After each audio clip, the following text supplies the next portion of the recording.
जय गुरु जी। शुक्राना गुरु जी। सारी संगत को जय गुरु जी। संगत जी, आपको पता है गुरु जी हमारे पास किसी भी रूप में आ सकते हैं। गुरु जी हमारा किसी भी रूप में आकर टेस्ट ले सकते हैं, लेकिन हमें ही गुरु जी को समझना होता है कि कब हमारे पास गुरु जी आए हैं। हमें हमेशा गुरु जी के इशारों को समझना चाहिए। इसी पर एक आंटी जी का सत्संग सुनते हैं जिसमें उन्होंने इस बात को बहुत अच्छे से एक्सप्लेन किया है। ये सत्संग पूरा जरूर सुनिएगा, आपको बहुत अच्छे आंसर्स मिलेंगे। तो चलिए आंटी जी का सत्संग सुनते हैं। जय गुरु जी की। मैं 1995 में मैं गुरु जी को मिली थी। तो गुरु जी के वहां पर जब गई मैं, तो गुरु जी कहने किस वास्ते आई हैं? तो मैं क्या, गुरु जी मेरी बैक में बहुत प्रॉब्लम है, 4 जगह पे हड्डियां जुड़ गई हैं और मैं बहुत लंगड़ा के चलती थी और जमीन पे तो बैठ ही नहीं सकती थी। तो गुरु जी ने कहा चल तेरी ठीक कर देने। गुरु जी ने मेरा वो ठीक कर दिया, पर मेरे को बहुत डर था कि मैं जमीन पे वहां जाके कैसे बैठूंगी। जीके में गुरु जी बैठते थे, मैं अपने साथ गद्दियां लेके जाती थी।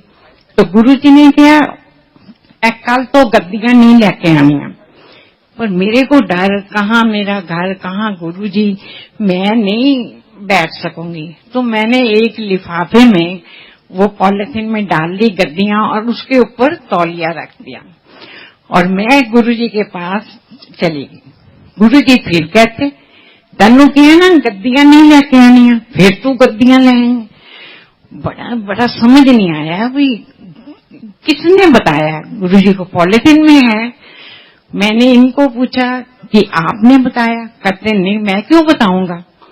फिर अगले दिन फिर वही, मैं गद्दियां एक और लिफाफा और उसके ऊपर चढ़ा के फिर पता ना चले। फिर गुरुजी कहते हैं, फिर तीसरी बार मेरे हस्बैंड ने कहा कि यहाँ तू जाएंगी, यहाँ तेरी गद्दियां जानूंगी।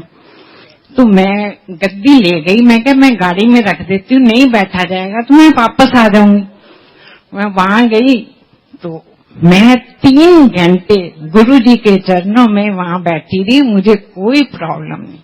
और मैं, आप देखो, बिल्कुल ठीक ठाक हूँ, मैं चल फिर सकती हूँ, मैं जमीन पे भी बैठ जाती हूँ। पर आजकल जरा ये है, घुटनों में प्रॉब्लम है, उसकी वजह, बैक की प्रॉब्लम नहीं है। गुरुजी ने मेरा ये ठीक किया। उसके बाद गुरुजी दुकान पे आए, कहते हैं तू ना दुकान रोज जाएगा। मैं कहा गुरुजी मेरा वहां पर क्या काम, मुझे तो कुछ समझ नहीं आती दुकान। तनु क्या, तू दुकान जाए। मैं दुकान पे जाना शुरू कर दिया। हम नीचे बैठते थे गद्दे पीछे हुए। तो आपको पता ही है कि दुकानों पे मांगने वाले बहुत आते हैं। तो गुरुजी आए होंगे, मुझे क्या पता। मैं कहा जा बाबा माफ कर। गुरुजी नहीं, मत चले गए। उसके बाद फिर मैं कही रोज रोज कौन आ जाते हैं। एक बार गुरुजी आए तो ऐसे ही अपने इस बेस में नहीं आते थे। गुरुजी आए तो आके कहते चेंज चाहिए। हमने चेंज क्या करना है, हमारे तो कोई काम का नहीं। पर गुरुजी ने, जो आदमी आया था उसने बोला अपने नौकर को भेजो, सामने बैंक था पंजाब नेशनल, वो वहां चला गया।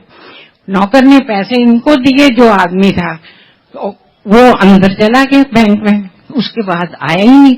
वो बड़ी देर खड़ा रहा, गार्ड को पूछा, गार्ड ने कहा कि बैंक तो कभी ना बंद हो गया, ऐसे कोई आदमी है ही नहीं। तब वो थे पैसे 6,400 रुपए। ये 95 की बात कर रही हूँ। बड़ा आ गया वापस करने, आज तो वो आदमी हमें धोखा दे गया। चलो चुप करके शाम को गुरुजी के पास जीके में गए। गुरुजी ने को कहा, गुरुजी कहने चल तेरे कष्ट कटे हैं। मेरे को तो इस चीज की समझ नहीं आई, एक नुकसान हो गया, ऊपर से गुरुजी कह रहे हैं कष्ट कटे हैं। बड़े अजीब लगा। पर उस टाइम हम नए नए थे, हमें कोई इतना विश्वास नहीं था। अब तो हम मानते हैं गुरुजी हमारे भगवान हैं। उसके बाद वो 6,400 चले गए। उसके बाद गुरुजी फिर आए, आके ना दुकान पे गेट में खड़े हो गए और इतना लंबा आदमी था कि उसके जो बाल थे वो गेट के साथ टच कर रहे थे और इतना मोटा रस्सी बांधी हुई यहाँ पर। बड़ा, मैं कुछ नहीं कहा ना, उस आदमी ने कुछ मांगा, उसने ये खड़ा हो गया। मैं कहा जा बाबा माफ कर, वो नहीं गया क्योंकि उस टाइम ये पैसे गिन रहे थे, कहीं से पेमेंट आई थी। मैंने कहा आज फिर न चली जाए। फिर वो आदमी फिर खड़ा रहा। हाँ, नौकर कहते बिल्कुल भोले शंकर लग रहे हैं, दे दो। मैंने 2 रुपए बस ऐसे हाथ डाला गुरुजी को, वो नौकर को बोला कि दे यार। वो देने गया, आदमी गायब हो गया। बड़ी अजीब लगा। उसने, हमारी दुकान ना फर्स्ट फ्लोर पे है, तो वो बाहर गया और गार्ड को बोला एक आदमी है, कहते इतना बड़ा आदमी आता तो नजर ना आता, कोई नहीं गया। वो जो आदमी आया था वो गेट पे ही पैदा हुआ, गेट से ही गायब हो गया। तो वो नीचे तक गया, देखा कोई नहीं है, वापस आया, 2 रुपए मेरे को दे दिए, पर्स में डाले। शाम को गुरुजी के पास फिर गए। गुरुजी आज ये इतना ही बोला कि गुरुजी कहना हाँ 2 रुपए दे के पीछे नौकर नू मेरे भगाया और मैं तेरे 2 रुपए का भूखा हो। गुरुजी 2 रुपए के लिए और आप थे, कहते होर की तेन पता नहीं चलता मैं दुकान। गुरुजी आप आओ दुकान पे, इस वेश में आओ, तो मुझे क्या पता चलेगा कि आप वो कौन है। कभी कभी तो बहुत ही गलत बात बोल देते हैं। गुरुजी कहते मैं आवांगा तो इस तरह ही आऊं। बड़ा मतलब आते, कभी आके मेरे को एक कड़ा दे गए गुरुजी, कभी आते माला जपने के लिए दे जाते। तो मेरे को ये नहीं समझ रहा ये कौन है। गुरुजी कहते मैं अन्ना तो पहचानती हूँ नहीं। मैं कहा गुरुजी आप आते हो, थोड़ा सा इशारा कर दो मेरे को कि मैं गुरु हूं, तो मैं देखो आपकी कितनी खातिर करूंगी। हम तो करोल बाग में मार्केट में बैठे हुए हैं। गुरुजी कहते ना आवांगा तो इस तरह। फिर तो मैं अगर सारे सुनाने लगी तो फिर तो बहुत टाइम चाहिए, मैं थोड़े से सुना देती हूँ। मेरी आंख में शुगर आ गई। गुरुजी ने, मैं के सब डॉक्टरों को दिखाया, फिर मेरे को किसी ने कहा गंगाराम में जाओ, वहां गई, उनका शुगर आ गई, ऑपरेशन कराना पड़ेगा, आप टाइम बता दो कौन से दिन को कराना। मैं गुरुजी के पास गई, मेरे को ये था कि मैं गुरुजी को पूछे भी ना तो कुछ नहीं कराऊंगी। वो कहता है आंख आपकी क्या है आपने, मैं क्या मैं अपने हस्बैंड से सलाह कर लूं।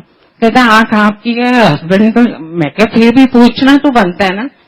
मेरा मतलब था कि मैं गुरुजी के पास गई, गुरुजी डॉक्टर ये कह रहा है, कहना परवाह ना कर, ऑपरेशन ना कराई, अगर कराया तो तू अंधी हो जाएगी, तेन दिखना ही बंद हो जाएगा। बड़ा, मैं तो तब तो गुरुजी के पूरा विश्वास था। गुरुजी ने मेरे को इतना कहा, तब ना लोग माला चढ़ाते थे गुरुजी के आगे, तो गुरुजी ने नंबर बताया, इस नंबर की माला उठा मेरे को दे। मैंने माला दी और गुरुजी ने मंत्र पढ़ के मेरे को दे दी। घर जाके इसको पानी में डाल के नहा लेना तो ठीक हो जाएगी और आँखों पे छिट्टे मारने। मैंने वही किया। आज इतने साल हो गए, मैं बिल्कुल ठीक हूँ। वो शुगर कहाँ आंख में गई पता नहीं, मैं बिल्कुल ठीक हूँ। गुरुजी फिर चले गए जलंधर, उसके बाद चंडीगढ़, तो बड़ा मन नहीं लगता, बहुत रोती थी मैं फोटो के आगे। मैं जलंधर गई, गुरुजी कहने मेरा आंटी तू मेरी फोटो आगे बहुत रोंदी है, तू रोया ना करेगा कर, तू खुश रहा कर, मैं हर वेले तेरे नाल हां, मैं तेरे अंदर हां, तू कभी अपने आप को कल्ला ना समझी। गुरु जी, मैं जब भी पाठ करती कंधे पे कोई ऐसे जोर से दबा देता, कभी मेरे सिर पे, मेरे को समझ नहीं आती ये कौन मतलब पीछे से दीवार है और ये कौन मेरे को करता है। तो गुरु जी को मैंने कहा, गुरु जी तन पता नहीं चल रहा, मैं आना तेन नजर नहीं। मैं कहा गुरु जी नजर तो आते ही नहीं आप, कहना मैं थे अंदर जो बात होगी। गुरु जी के जाने के बाद मेरे को बहुत बहुत अकेलापन, बहुत रोती थी। मैंने सुबह उठना, हमारे कमरे के साथ ही मंदिर बनाया हुआ था, उसको और कोई रास्ता नहीं था, सिर्फ बेडरूम ही था। मैं उसमें जाके बैठ जाती और एक शीशी में पिस्ता और बादाम डाले हुए, गुरु जी को जाके कहना, गुरु जी गुड मॉर्निंग, सारी कथा सुनानी अपनी दुकान की एक दिन पहले की, गुरु जी आज ये हुआ वो हुआ सब। फिर मैं बाद में कहना बादाम खाओगे कि पिस्ता खाओगे, तो अपने आप ही 2 चुप उठाने शीशी में से और गुरु जी को भोग लगा के, एक आप खा लेना, एक मैं अपने हस्बैंड को दे देना। ये किस्सा काफी महीने चलता है। एक बार मैं जंगल में गई, गुरु जी कहने आ मीरा आंटी गुड मॉर्निंग। मैंने कहा रात का टाइम है और गुरु जी कहते हैं गुड मॉर्निंग। चलो गुरु जी से क्या मतलब बोलना, चुप ठीक है। गुरु जी कहते हैं की गल है, रोज मैंने बादाम किससे बड़े खानी है। मैं कहता गुरु जी मैं तो वहां करती हूँ, कहना मैनू सब पता है, गुरुआ नू बादाम नहीं, गुरुआ नू फूल चढ़ाए दे। तब से और अब मैं गुरु जी को फूल ही चढ़ाती हूँ। फिर गुरु जी चंडीगढ़ आए, हम गए चंडीगढ़, वहां जाके रात को 8-9 बजे पहुंचे और गुरु जी 2 बजे कह रहे चल मेरी आंटी दिल्ली वापस। बड़ा अजीब लगना, वापस आ गए। उस टाइम ना चंडीगढ़ के पास हम वो कोई ब्रिज बन रहा था, ठीक हो रहा था। हम रास्ता हमें तो एक ही तरफ से आता था, हम वाया पंचकुला होके चंडीगढ़ चले गए। उस टाइम तो सुबह थी, मतलब रोशनी थी। गुरु जी के पास गए तो रात को गुरु जी बोले चल दिल्ली वापस। हम वापस आने लगे तो हमें रास्ता ही नहीं पता। हम पंचकुले से रास्ते में लोगों किससे पूछे, आधी 2 बजे हुए रात के, कोई नजर नहीं आ रहा था, कुछ नहीं, कोई लाइट नहीं, कुछ नहीं। हम कहीं ये ना हो कि सुबह तक हम कहीं पता नहीं कहाँ पहुंच गए, कोई साइन बोर्ड नहीं लगा हुआ, कुछ नहीं लगा हुआ। आगे खेत में थे, लाइट आई छोटी छोटी 2, वो बिल्कुल मेरे पास आ गई, गाड़ी के बिल्कुल साथ। उसने आके पास आके कहा, हमने कहा अभी हाईवे कहाँ पर पड़ेगा, हम कहाँ पर हैं इस टाइम पता नहीं। वो कहता है 13 किलोमीटर सीधा चले जाओ, 13 किलोमीटर। हमने कहा ऐसे ही कहा। जैसे हम आगे आए तो साइन बोर्ड पे लिखा हुआ था 13 किलोमीटर। हम तो बड़े हैरान हो गए। फिर हम वापस वहां पर हाईवे पर पहुंच गए। वहां पर पहुंचे तो बड़ा अजीब सा लगा कि ये आदमी कौन था। मोटरसाइकिल पर 2 आदमी थे, व्हाइट कपड़ों में और व्हाइट दाढ़ी इतनी बड़ी, एक चला रहा था एक पीछे था। फिर उसने फिर पास आया, शीशा के ऐसे किया, कहने कितने जाना। मैंने कहा हम तो हाईवे का रास्ता पूछे। उसने कहा सीधा सीधा चले जाओ। मेरी मदर इन लॉ मेरे साथ थी। उन्होंने क्या, उनको टेररिस्ट का बहुत ज्यादा था, तो उन्होंने क्या हूं ते गड्डी साडी खो लेनी है और सानू सारिया नू मार देना। मैं तो कह के गुरु जी तुहाडे तो 3 भगत कट जाएंगे, हूं कुछ करना दे तो कर लो। 3 भगत गए, पीछे मुड़ के देखे वो आदमी गायब हो गए। फिर हम थोड़े दिनों के बाद फिर चंडीगढ़ गए। गुरु जी कहते आ मीरा आंटी फिर उस दिन की होया सी, रास्ता भूल गई थी। मैं कहा हाँ गुरु जी वो आप थे। कहते होर की तू मैंने याद किया, मैं आ गया। मतलब कि गुरु जी इतना ज्यादा हमें जिस वक्त याद करो। जय गुरु जी की। Thank you so much aunty जी, आपने अपना सत्संग पूरे गुरु परिवार के साथ शेयर किया। आपने बहुत अच्छे से बताया कि गुरुजी हमारे पास कितनी बार आते हैं, कितने ही रूपों में आते हैं। बस हम ही नादान हैं कि हम गुरुजी के दर्शनों को समझ ही नहीं पाते। संगत जी, हमें गुरुजी के दर्शन को समझना चाहिए कि कब हमारे पास गुरुजी आए हैं, क्योंकि गुरुजी हमारा टेस्ट लेते हैं तो वो किसी भी रूप में आ सकते हैं। अगर कभी भी हमारे पास कोई बाबा या कोई भी ऐसा इंसान आए जो हमसे कोई कुछ मांग रहा हो और अगर उस टाइम हमारे पास देने के लिए कुछ ना हो तो हमें उसे कभी भी अपशब्द नहीं बोलने चाहिए।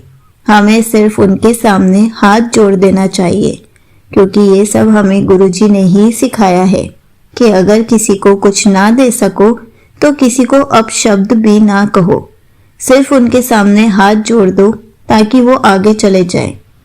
अगर हम कुछ अपशब्द बोलेंगे तो हमारे कर्म बुरे हो जाएंगे, इसलिए हमें अपने कर्म अच्छे रखने हैं, कभी किसी का दिल नहीं दुखाना है और गुरुजी के दर्शनों को समझना है। जय गुरुजी। शुक्राना गुरुजी।